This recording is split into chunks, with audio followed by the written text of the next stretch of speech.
Hello guys, welcome to this video. So in this video, I will show you a very common program inside Python, how to check whether an entered number is even or odd.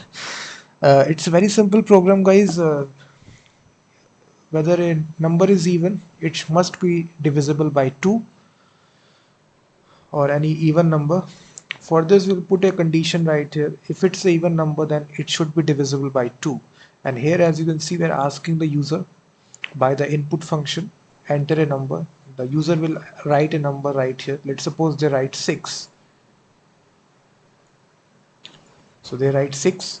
So, so 6 number must be divisible by 2. So here we put this if condition right here. If the number should be divisible by 2, and we use this percentage sign here. Percentage means that the remainder should be 0. So if the remainder is 0 when divided by 2, then it's a even number.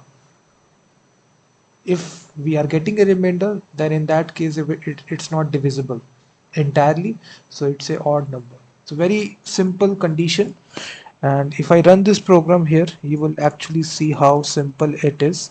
So as soon as we execute this program, it will ask you to enter a number. We basically write a number right here. Let's suppose 6. So now the 6 is an even number because this condition evaluates to true. Because if you just manually divide 6 by 2, so 2 3 ja 6 and we get 0 remainder. But now in this case, if I say number 7, so 7 is not entirely divisible by 2, we get a remainder of 1. That's why it's a odd number. So let me show you. So if you divide 7 by 2, so 2 3 ja 6, and we still get a remainder of 1. So that's why remainder is not 0.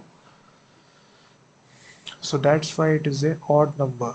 So this is a definition of a even number. Even numbers are those numbers which are divisible by 2.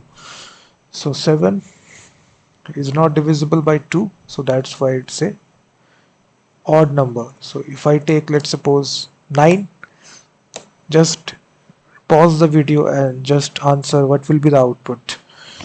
So 9 is again an odd number because it's not divisible by 2. So in this easy way guys, you can put this condition and check whether a entered number is odd or even. So thank you very much for watching this video, and also check out my website freemediatools.com, which contains thousands of tools.